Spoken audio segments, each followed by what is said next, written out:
But, like, then my Twitter is very not. How so? I mean, you've seen my Twitter, right? I've seen it, but I'm just like, I'm pretending to be like the unknowing jackass right now.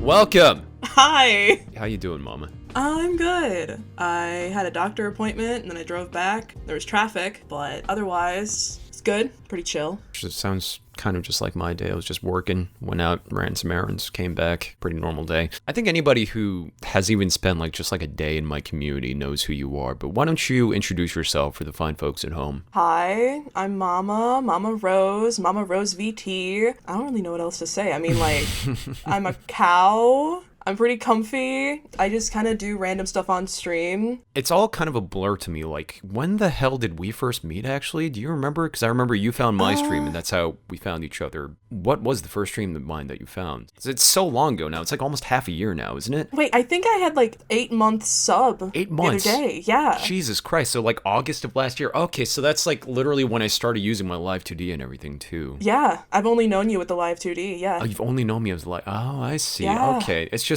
my sense of time is so fucked up lately with certain people who feel like they've been here since the beginning, like you, and I can name a few other people. Mm-hmm. Some people are so entrenched as my regulars. That sounds weird saying that my regular is my community. I don't want to sound arrogant when I say that, but I hope you understand what I mean by people who I've known for a very long time and have consistently known through my streams and stuff. Mm-hmm. I gotta ask, this is something I ask just in a very vain way. What drew you to my streams? You say you're very comfy, and I'm decidedly not that as a streamer. And it's just obviously everyone's tastes as opposed to how they output themselves on their streams is totally different, but at the same time I've just had this very one-dimensional perception in my mind that people gravitate towards people who are like them in every capacity, which I don't agree with consciously, but at the same time I can't help but think that. So yeah, what drew you to my streams? Well, I remember the first stream I found of yours. I'm pretty sure I was just looking on Twitch for more people to watch, and it was specifically you were drawing. Oh. I think it was I don't know, MS Paint or something. Okay, one of those streams. Yeah, it was right before you built the Taco Bell in Minecraft. Yeah. So that was around the time when you just started joining, the Taco Bell and the MS Paint stream? Yeah, the first stream was the MS Paint stream, and then somebody gifted me a sub, and I was like, oh, I'll stick around and see what's up. Oh, okay. I've been in a very sappy, reflective mood lately where I sometimes just go back and go through old VODs and sometimes old messages on Discord, and I realize certain people aren't part of the community anymore when I had this idea in my head that they'd be around for a really long time. And obviously I feel really sad about that, but then again, that's just life. People come, people go. Right. And you have to expect that as a content creator. It's cool to think about the people who end up sticking around and actually making a lasting impact in your community. You and I both have a ton of mutual friends now. Yeah. I don't know much mama lore in terms of how you popped up on Twitch. I'm approaching this from that angle. What made you decide to become a streamer? So my roommate, actually, she was doing some random art streams herself, and I was like, oh, I want to try that because I really like talking and I don't really have a lot of people to talk to. So this would be a nice way for me to kind of get out there, make friends, and talk, because I don't really get out in real life. I'm kind of just a homebody. I don't know, as I started streaming, I really liked it. I really liked the community and everybody that I've met, and I love everybody. It's amazing. From the beginning, were you set on becoming a VTuber specifically? I mean, of course, appearance-wise, I don't really want to show myself. I like the anonymity of not anybody really knowing what I look like or who I am, but having just people kind of find me and like me for my personality. That leads me to my next question. And obviously I don't mean this in a judgmental way because I love your design, but why a cow? So there wasn't a lot of thought that went into it, but I'm in the Midwest, and I was like, okay, there's cows around here. I think cows are cute. So that was one part of it. The other thing was I was like, oh, there's so many VTubers, what kind of design could I do that's different? I didn't want to be the same. That's kind of how I've been a lot of my life. I'm I want to be different. I don't want to be like everybody else. So I was like, yeah, I think a cow would be kind of cool. I didn't really see any cows, so I went with that. And then actually there's a pretty good amount of cow VTubers. Oh, yeah? Yeah, I'm in a Discord, and I don't even know how many people are in there, but there's a cow VTuber Discord that we have. Wait, really? Yeah. I can like see, wait, how many people are in there? Are you able to like literally count up the number of cow VTubers there are? Is there like a roster? Well, in the Discord, like 40. Really? Yeah.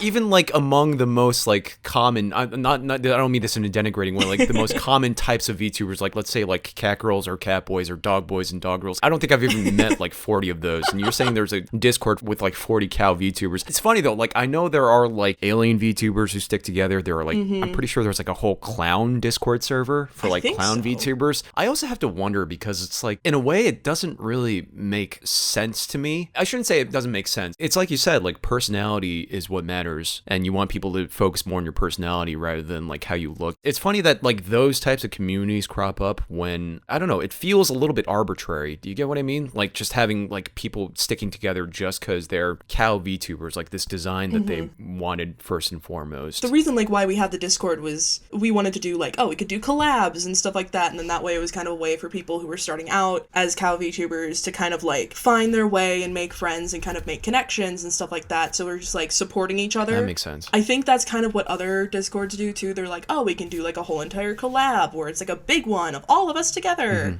Stuff like that, yeah. One time we had like a really big collab. It was like a crab game collab. That was like months ago when we first made the Discord. I plan to do collabs with other people. It's just that like I've been on hiatus for like a couple months. I see. It's always interesting for me to kind of like ponder why certain people choose certain design elements for their VTuber character in terms of like how they want to be perceived by other people. It's just interesting, like to me, when people present a certain image of themselves and then they try to kind of like form fit themselves into that image of themselves. So you're saying you picked the cow avatar because like you're from the Midwest and you like cows. Yeah, basically. There really wasn't a lot of thought put into it. It was just like, I don't know, cow, that's cool. So I put out a form asking people if they're interested in guesting on this podcast, just let me know in this short form. And there's an optional field saying like, hey, like what do you prefer we talk about, if anything? You said you're up for anything, but you also said coffee. I know you post lots of pictures of like coffee. Is that like a big hobby of yours? I use that word specifically because like I'm sure it's like weird for a lot of people, a lot of lay people to think of coffee as like a hobby, but like is that like a hobby for you, like making coffee and stuff? Yeah, I'd say so. I mean, so like I have 2 years of barista experience. Like I've actually worked in coffee shops in the past, and I really like coffee and I like making it look cool. And so like, yeah, every day I make coffee. Everybody that knows me like in real life and everybody that knows me online basically like kind of correlates me with making coffee. That's kind of my thing. So I just kind of stick with it. It's part of like my brand, I guess. Okay. I'm the coffee person. Was it a thing before you even became a barista, or was it just something you always been passionate about? Actually, I don't know. I had my first barista job in like high school, and then I don't know, I think I definitely became more interested in coffee after that, just because like I knew more about it and the roasts and the beans and the difference between like espresso, cold brew, all of that stuff. I just really like it. I like the taste. I like trying different coffee. I make it a point to try coffee from like every local place that I can find. Oh wow, okay. Are you like a foodie, would you say? I mean, I'm not picky. There's things that I will prefer, but like I'm really not, ooh, I will never eat that. Speaking for myself, I have trouble distinguishing good coffee from bad coffee, and I just like drink whatever is given to me. And like sometimes I'll drink something and then my friend will drink from the same cup and be like, this is fucking disgusting, how are you drinking this? And I'm just like, I don't know, coffee's coffee. It's just bean water. Like I don't ask for much, honestly. Would you say like you have like a refined palate with that kind of stuff? Oh, definitely. I'm one of those people that'll like take a drink of coffee and be like, oh yes, this has like some earthy tones and like You are one of those people. Yeah, like, ooh, the caramel really pairs well with this roast and like yeah, like I'm one of those people. Because I'm always like curious about that kind of thing, where is that something that is inborn, or is that something that you learn to do by tasting more and more coffee? It's definitely something that you learn. And I mean, in my barista jobs, one of the things that you have to do like in training and throughout is tasting coffee and refining your palate so that then if a customer comes in and they're like, hey, I like this coffee, what could you recommend me to buy? But like it also just kind of like comes along with drinking coffee over time. When you have coffee every single day, you start to really realize the flavors. And since I go and try coffee from local places and different stuff like that, I can really taste the difference between everything. I don't know, it might just be my tongue too, but I mean... Yeah, it's like I'm always super curious about anybody in any aspect when it comes to like food, whether it's coffee or like fine dining, where people like eat something and they enjoy it on like a level that I just cannot perceive at all. And like I'm always just like wondering if there's something wrong with me, or if it's just something I just have haven't, like, a sense that I just haven't cultivated because I just wasn't aware of it from a young age or something like that. It's interesting to hear you talking about that because you are saying it's like something that you need to practice towards. Yeah, definitely. How much coffee do you drink in a day? I actually only have like 1 cup of coffee a day. Oh, really? Yeah, I really don't have much. Like, I have my like latte in the morning and then I'm set. From how often you post on like Twitter and stuff, like I would think that you would have like a coffee every couple hours or something. Not at all. But like speaking of brands, how would you describe, you say you're cozy, you stream art. From what I've seen too, you watch like videos, you just pretty much like chill out with your chat. Were you actively trying to cultivate that kind of brand, for lack of a better word, or was that something that just came like naturally for you? I think that just kind of came naturally for me. And also, of course, like I got inspiration of like the just chatting, like watching food videos and stuff from Arva, because I was like, oh, I really like that. I'm gonna try that. And then like my chat really enjoyed that. And so like on streams, I'm very comfy, very fun, like friendly, motherly, which is kind of part of why my name is Mama. Yeah. But like then my Twitter is very not. How so? I mean, you've seen my Twitter, I've seen right? it, but I'm just like, I'm pretending to be like the unknowing jackass right now. Oh, how Okay. so, Mama? How's your Twitter not like that? Oh, well, my Twitter is very much, if you know Twitter, Twitter is a very horny place. Oh, very much so. I very much take part in that side of Twitter with getting art, posting different things to get interactions with people. It's like, oh, what was it that I posted today? It was, there was like the trend where it was like the text messages and it says like, would you be interested in my religion? And it's like, oh, what is it? And it's like a picture of... Oh, yeah. Yeah. So like stuff like that. Like my Twitter is very much like more lewd tuber stuff, where my Twitch is more very say-so. Something I don't actually get to talk a lot with my guests is the so-called difference between being very lewd and being very say-so. I don't get to talk about this often with my guests because my past few guests, or most of my guests so far, they're not lewd at all. Oh, yeah. I shouldn't say that they're not lewd. It's like they are aware of those kinds of jokes and they have no problem with them, but they don't actively play into that style themselves, which is totally fine, obviously. Right. I guess because like almost a year and a half of doing this now, like I'm almost a little sick of like people making too fine a point of like the distinction between being say-so and being lewd, in the sense that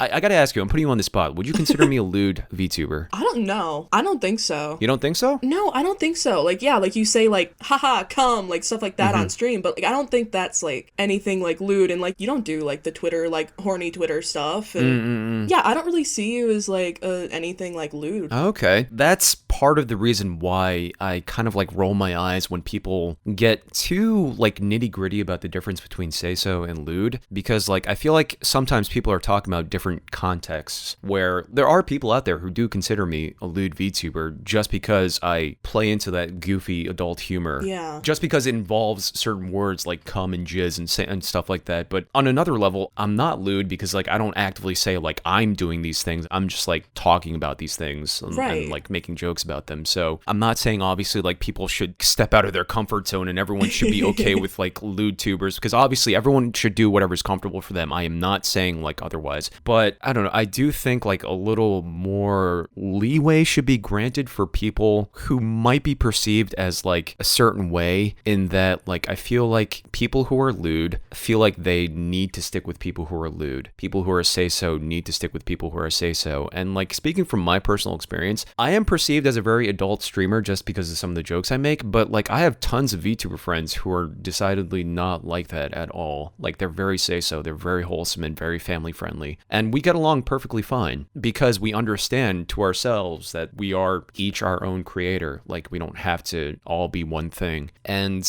I just like really want to like reinforce that to everybody, from speaking from like a personal grudge kind of standpoint, because like a recurring problem for me, and I've vented to you about this like plenty of times, where people tell me to my face that I'm a little too much for them because of some of the jokes that I make, or like because of my energy levels. And it's just like, A, I wasn't asking, and B, like you're kind of like, by saying that without any context for anything else, you're kind of saying that like, oh, this is how I perceive you, just like one-dimensionally, and this is all you are to me, and like because of that I cannot see past that aspect of you. This isn't, by the way, none of what I'm saying is me disagreeing with anything about how you approach your Twitter and your Twitch obviously, by the way. It's just like me talking about like general general perceptions from other people that I disagree with. Which is to say, like, you dove headfirst into, like, being more lewd on your Twitter. Yeah. But, like, did you ever have any kind of, like, hesitation with doing that at all? Or was it something that also came very naturally for you? I mean, I don't think I ever had any hesitation. I think I just, like, I think it was kind of like I, like, tipped my toe in the water, just, like, kind of saw, like, how, like, the interaction would be, if, like, people liked that, and then, like, it seemed to do well, and I'm like, well, this is fun, I'm just gonna keep doing it. It was just kind of like a test, and then it worked. It's good to hear that, like, you didn't face any kind of, like, self-doubt in that arena. You just dipped your toes in and you just went for it. Yeah, and, like, I think one of the big things with it is, like, since I am, like, you know, anonymous online, like, nobody knows who I am, I can be whoever I want to be, and I don't have, like, any regret, really, because I'm like, okay, this is just, like, a cow, like, posting stuff on Twitter. I get that, too. I think, like, part of my ability to be who I am, this, like, exaggerated character is enhanced by the fact that, like, I am anonymous at the end of the day, and, like, I don't have to worry about, like, people perceive me as the anime character, and they don't perceive me as how I am in real life, because they don't know what I am in real life, so. I'm sorry, I'm gonna take, like, a non sequitur, because I gotta ask, you very briefly mentioned why you chose this name, but, like, why did you choose the name Mama Rose? Oh, this is fun. Okay, so, like, I was like, okay, I'm gonna be a cow. I need to have, like, a name that's kind of like a cow name, I guess. I don't know. So I, like, looked up, like, okay, what kind of names are there for, like, cows? And one of, like, the first ones that I saw was Mama. And I was like, oh, wait, that really works, because I've always been the very, like, motherly type of friend and motherly type of person throughout my life for other people. So I was like, okay, that's perfect. The Rose part is actually, like, an alias that I've used online for, like, it's you're not gonna find me with this because it's a very common name, but it's, like, an alias that I've used, and I also really like roses. Like, I have a tattoo with roses, and I want more roses, and, like, I really like that. So that was another thing. And then there's actually a third name. Milky is, like, the last name, so it's, like, Mama Rose Milky, like, my Twitter is the full name, and so it's actually just a whole mommy milkers joke. Oh, I was wondering about that. Okay. Yeah. How often do you get people asking, like, if you're an actual mom? As a VTuber, I have not had that question. When I worked as a barista, I had a couple people, like, ask me, like, thinking I was a mother. I've had that commonly throughout my life, actually, just because, like... Really? Yeah, because I just act really motherly, and I act, like, more mature than everybody else around me, for some reason. And yeah, I've had people ask me, like, oh, you probably have some kids at home, you get it. I'm like, no, I don't, but, like, cool. The closest misinterpretation anybody ever had of me was that they thought I was a doctor. What? I was checking into a hotel, and I guess there was, like, some kind of convention going on, and they were like, oh, Dr. Zenitani, which is totally my last name. And for some reason, I didn't correct them. Like, I look super young for my age, and, like, it was especially jarring because, like, I took a look around me when the person started calling me doctor, and it was just a bunch of old people in suits around me, and I was just, like, dressed casually, and I was a guy in my younger 20s, and they kept calling me doctor over and over again, and it just felt so bizarre to me, and I'm just, like, it also makes me laugh thinking back, like, how I didn't feel the need to correct them because it felt good to be perceived as a doctor or something for just a little bit, because, like, my parents always wanted me to be a doctor growing up. But anyway, a very leading question, like, how settled are you into the identity of Mama? I think pretty settled. For a good amount of time, I had that, like, situation where I was like, oh yeah, my name is Mama. Like, what's my real name? Like, oh yeah, like, I'm Mama, because everybody calls me Mama online. And I don't really, like, talk to many people in real life, you know? So I was just like, yeah, I'm Mama. I am Mama. Mama is me. There's not really much separation since, like, I don't really do, like, a character with this. It's just pretty much me, just maybe dialed up a little bit more, and then Twitter is just horny, but otherwise it's just me. Most of my guests, especially early on, were people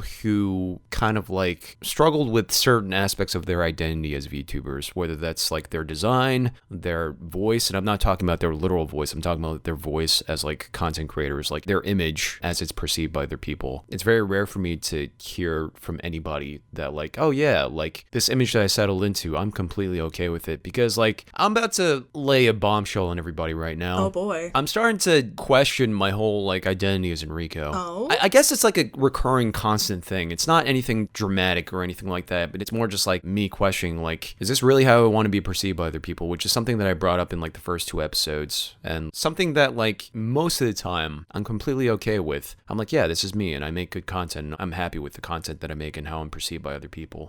But there are times when, like, I guess times of insecurity when I'm looking back and I'm like, like, is this really how I want to be perceived? Is this really how I want to present myself to other people? Because like there are certain ways that other people perceive me and certain interactions I have with other people where it's just like I wish that they would respect me a little more, in the sense that I set myself up as this goofy character that I can't back away from now. And because of that, it's just, I feel a disconnect, especially when like certain people take a joke too far and they call me like stupid and dumb. And I try to position that in my mind as like, that's a problem with them. That's not a problem with me, because like they're just overstepping boundaries. But at the same time, they wouldn't have said that to begin with if I didn't act this goofy on stream. I mean, I get what you're saying, because like, since you have like this high energy, whenever you're not that high energy, like with the podcast, people are like, wait, this is N? He's usually yelling and joking and doing all this stuff. This is so crazy. It's like, do you realize there's a person behind this? Did you know that not everybody is always going to act the same way? Because that always annoys me when I see people come in and they're just like, oh my god, you're so loud, you're so energetic, or like, N, why are you so quiet? It's like, what? Why is this such a shocking thing? For me, I don't know, I like the high energy and I like now. I don't see anything wrong with being different. I think that's cool. Not to make this too much about me, it's just like you just made me ponder all this stuff about myself, because like you're very comfortable with your image as Mama, and like I find that that's really, really rare for a lot of people. Streamers in general, I feel like maybe streamers in general, like they struggle with finding their own voice with streams. And if you are able to find your voice, like it's a very lucky thing to be able to find your voice as a streamer and be able to hone that in a way where you're able to connect with other people. I'm not saying that in like a bragging way, because I actually did find my voice like very early on in streaming, and like I just kind of like hammered it home until I became the very energetic person that I am now. I don't know. Were you there 2 Sundays ago when someone who came to my streams a while ago resubbed at 16 months and their sub message was like, yeah, I wasn't there for that, but I saw yeah. Their resub message was like, I'm sorry, and it's no longer comfortable for me to watch your streams. And I said to them like, hey, you don't need to say that shit. Like, just leave. You don't even have to like resub. Just quietly leave. Like, I don't understand. And then they like doubled down in the comments by saying like, oh, I didn't mean to be rude. It's just that you started off calm and now you're ... not like that. And it's just like, thank you for the evaluation. Like this isn't fucking Yelp. Like, you don't need to give me a review like on your way out. Like, seriously, like just leave. Like, honestly, just leave. Yeah. Again, that's more about that person being like fucking weird and entitled, especially to write that in the fucking like resub message for everyone to see. Yeah, like that bothers me so much, because it's like, it makes me feel like they wanted a reaction from that, because why would they make it a point to type out such a long thing and then like go into your comments, and then like, didn't they also go into like talk about it in another streamer, like wasn't it like one of your friends' streams? Yeah, I found out through one of my friends later that like they were talking about it in like their stream, like while they were streaming, and after I banned them, they're like, well, I just got banned from end stream, I was just saying bye, yada yada yada. And it's just like, get over yourself. Yeah. Like, honestly, that goes like well beyond lack of social awareness. It's like, aw, boo-hoo, I'm so sad because I made somebody upset. Like, that's your fault, live with it. Like, you don't have to be rude and tell somebody that, because like that affects people. That makes you feel bad then. You're like, what did I do? You didn't do anything. It's their problem. Because of instances like that, I know I shouldn't take that instance to heart, but I do wonder how abnormal it is for me to project this image on my stream when like I'm not like that in real life. And like I always try to rationalize in my mind like, oh, people enjoy it. You have no real issue with it other than some shitty people coming into your stream from time to time. I'm wondering if because I get so bothered by that I truly am comfortable with that kind of thing. Talking to other people who are comfortable with their image like just right off the bat makes me wonder like, could I be more comfortable? What do you think you would do to be more comfortable? Like, do you have like an idea? Like, or do you just know what you're not comfortable with? Like, what would you do to change that? I guess comfort's not the right word. Right. I don't know what the right word is actually. I guess it's not a matter of comfort, strictly speaking. It's more just a matter of like how I want to be perceived. That is comfort. It's a extremely like abstract thing that I'm trying to like convey here, and it's like probably not going to be something that I could like hash out in this podcast.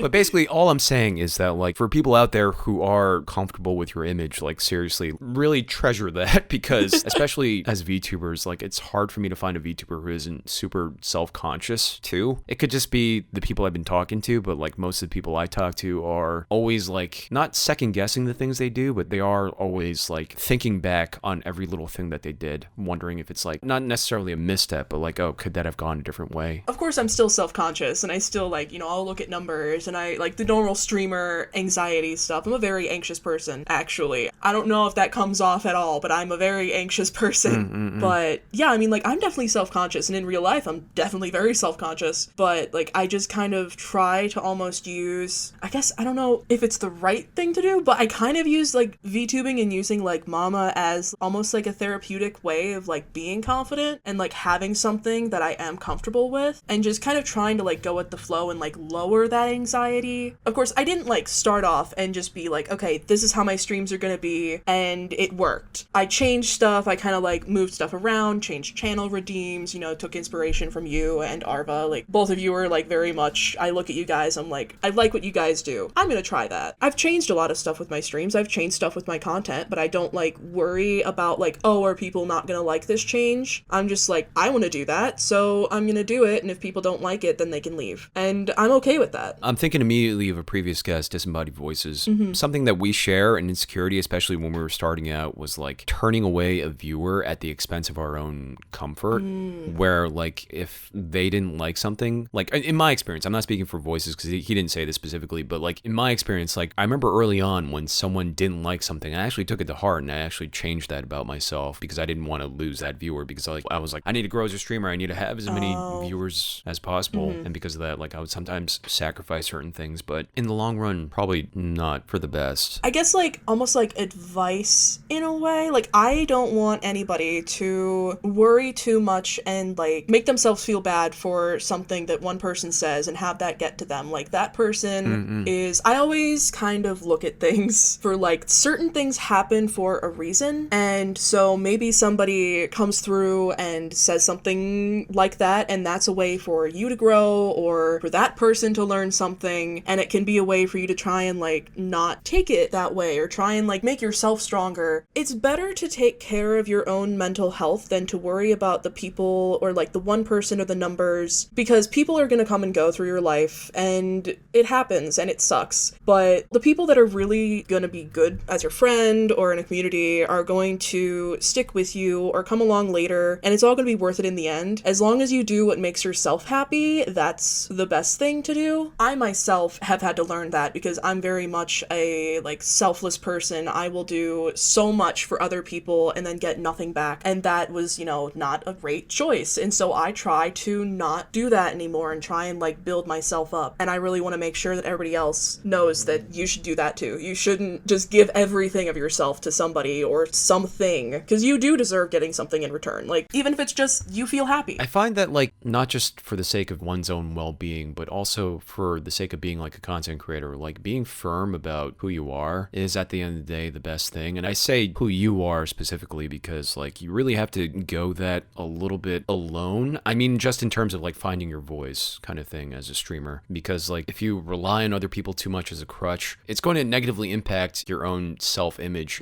I know what I'm saying sounds like very scattered right now, but basically what I'm saying is like you can't rely on other people too much when you're trying to find your voice as a content creator. You need to very much find something that you want other people to perceive you as and then really hammer that home. I think I lucked out early on because I found my voice very, very early, and I realized this was something that I needed to do for myself. It wasn't something that I could rely on other people for, because like if I want to grow, I can only rely on myself. I can't rely on other people. It's like something I need to do for myself. And like something that's like extremely affirming, like almost a year and a half into this, is that like people now know me because of the fact that I charged into this like head on with the idea that I wanted to be a certain type of streamer, that like now people know me as that kind of streamer. And like people from time to time, not always, from time to time, they're like, oh my god, like other content creators like, oh my god, like go check out Enrico, he's like super energetic and stuff. And it's just like, I mentioned this a few times in the previous podcast, but like having that immediate impact on people is like so goddamn affirming in so many ways. And like I couldn't have done that without having stuck by what I wanted to do step by step. This is also sounding like it's flying in the face of everything, like all the insecurities I was saying before, but like I said, like I'm always in like two minds about these kinds of things, where I'm insecure about certain aspects, but that might be more just based on my insecurity and nothing else. And I'm also just like, I'm happy to be where I am because I worked really hard to get to a point where people now know me as that. Rounding that back to you, I'm just saying, like, you do say you're self-conscious, and I'm sure, like, you know, obviously, like, everybody's self-conscious in some aspect, but, like, it doesn't seem to hinder you being Mama. I kind of use, like, which I feel like a lot of people do this too with, like, VTubing and having, like, an avatar or whatever way. It's kind of your way to, like, not hold back and be as worried. Like, you can kind of act however you want and be who you want to be. So, like, I don't get held back about, like, because I don't have, like, Mama has to be a certain way. Like, that was never, like, a thing, since Mama is just kind of, like, me just a little amplified, I guess, without the insecurities. Right. And, like, what I've done with how I act has gotten me to where I am now, and I have friends that I care about so much, like, oh my god, like, and you're amazing as a friend, you're so great. I'm so glad I met you. Likewise. But, like, just, I don't know, everything that I've done has helped me mentally as Mama. I don't know, it's just, I really like what I'm doing, and I'm gonna keep doing it. Going back to the streams themselves, you do art streams, you watch stuff. I play games sometimes. Is there, like, a focus with that? Like, do you play, like, mostly a certain type of game? I just kind of play whatever. Like, I was playing Jump King for a few streams. I haven't gotten very far, but I don't know, like, I just kind of play a game. Like, Minecraft is one that I play a lot of. I have, like, a survival world. I'll do that over and over again, and it's still fun for me. I mean, like, there's other games that I want to play on stream, and I played Outlast one time, and I didn't think I'd be scared, but playing it alone, somehow, I was terrified. I didn't do well, and I ended playing that game very quickly. Like, I played it for like an hour. Oh, really? Wow. Yeah. And, like, I didn't think I would be like that because I like horror movies. I like scary shit. I'm very much one of those people who's just like, oh, hell yeah, like, October, Halloween, scary stuff. Nothing bothers me, but for some reason, playing the game in the dark when it's just me trying to entertain people just didn't work. Damn, you quit after an hour, you said? Yeah. Was it, like, the jump scares or the overall atmosphere or what? It was the jump scares, I think, because, like, the first big jump scare got me really bad because I didn't really know anything about the game before, like, going into it, so I didn't know what to expect. And I hadn't played a horror game or any kind of scary game before that. You mean on stream or just in general? Ever. Ever? No, I've watched other people play. I did try to play Silent Hill 2 at one point in my life, and I couldn't even get past the opening part just walking through the fog. Huh. It's like the anticipation for some reason. I don't know. But you say you're fine with horror movies. Oh yeah, totally fine. Like, that stuff doesn't even bother me. That's... It's so weird. I don't know what happened. Do you ever think you're gonna get past that, or you're ever gonna, like, go back to Outlast? I'd like to, because, like, of course I bought the game. I want to finish playing the game because I spent the money on it. Of course I want to go back to it. As I was sitting here thinking, I was like, okay, I think I know why, maybe. So I have definitely, like, more of, like, issues with having control of the situation. Mm-hmm. And that, actually, I have, like, a fear. One really weird fear, I guess it's not too weird, but is, like, I don't like flying on planes. I don't like takeoff because I can't see the front of the plane. I can't see out the front. I can't see where the end of the lane is and if we're actually lifting off. So it's, like, the fear of, like, that unknown and, like, I'm not the one that's gonna be able to, like, make the call or, like, see what's happening. Having that lack of control, like, terrifies me. That's a very vivid image when you say it like that. When you word it like that, I could totally... like, I don't have a fear of flying. I actually love flying. Like, even though I have, like, a massive fear of heights, a lot of people, like, don't understand the disconnect there. I have a massive fear of heights, but at the same time, I love flying. It's a weird thing. But when you say it like that, like, very narratively in your head, like, oh, like, I can't see the front during takeoff, like, that actually instills a little bit of fear in me, too. Like, focusing on that certain thing. So I guess that's cool. Yeah, I'm gonna be thinking about that for a while because it's just like it's making me realize that, like, I hope this doesn't sound like I'm dumbing things down too much, but, like, for some people's fear, it's like a matter of perspective. Oh yeah. Some people see one aspect of something and then another person sees one aspect on, like, the other side of something, and it's funny how much that actually affects you. I hope you can eventually get over your fear and play Outlast because I still don't understand the fucking story of that game, but I did enjoy playing it the both times I played it on stream. Between all the jump scares, it is, like, a weird word to use. It is a very comfy game in the sense that there's not a lot going on. It's just like your character walking around picking up batteries and stuff, and it's just because of that, it's the ideal game for me because, like, I'm making progress in the game by just walking around, but at the same time it affords me an opportunity to just, like, chat with my chat, which is what I like to do primarily anyway. If that's your thing, I say absolutely try to get back into it, but I understand people being scared of the jump scares because that game does have a ridiculous amount of very cheap jump scares. It could get a little annoying sometimes how many jump scares there are. I'm not sure if I'll get get back to it, like, on stream, I might just have to, like, play it on my own with somebody by me, or have somebody else play through it, just, like, to make it worth it, so it's not like I just spent money on this game and I'm never gonna play it. Yeah. Because, like, I did see, like, I watched your Outlast streams, and I was like, as a viewer watching it, I was like, oh, this actually isn't that bad. Why did I freak out so much when I played it? So, like, I think it was maybe just, like, in the moment, but maybe if I go back into it, I'll be fine. Of course, I also recently played Phasmophobia, and I was fine with that, actually, somehow. Oh, okay. So maybe I'm good. Maybe it was just that initial playthrough just really spooked me. Could be. I'd like to try it again. I'd say it's like kind of like a different sense of fear with Phasmophobia, because like Phasmophobia, there aren't any jump scares, right? But it is scary to be chased by a ghost in that game, and then like to hear all the like the ambient sound effects and stuff. It's just, it does get spooky, but Outlast is its own special thing, honestly. Like, obviously I'm biased, but like Outlast does not spook me at all. Like, I don't get scared by the atmosphere at all. Like seeing all these like dead bodies and stuff, it does literally nothing for me. But jump scares do get me from time to time, just because like obviously they're jump scares. Like, you can't help but be startled by them. Good luck, all I'm saying.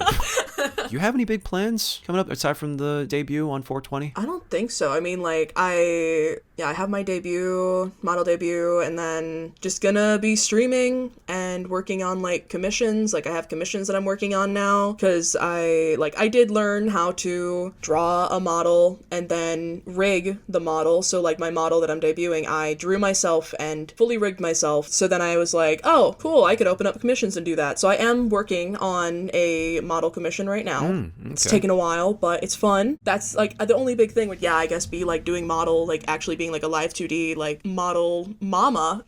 You're just kind of, like, taking everything as it comes, pretty much. Pretty much. I'm just gonna try and, like, go with the flow. Like, there's so much, like, change in my life recently, just because, like, I'm gonna be moving in a few months, and that was, like, a really quick thing that happened. And just, like, I have a job now, so getting back into, like, having, like, a different kind of schedule, and then also doing streaming, and also doing commissions. I'm doing a lot, but kind of figuring that out. I'm like, I don't want to push myself and be like, okay, what's the next big thing that I need to do? Damn, we talked a lot. I didn't even realize. Yeah, thinking back about everything we talked about, I'm like, oh shit.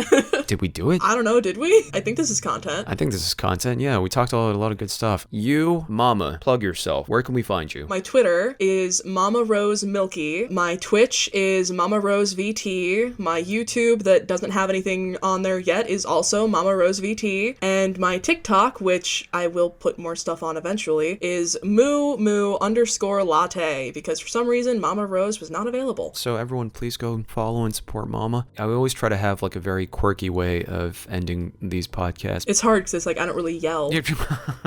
So I'm like, what do I do?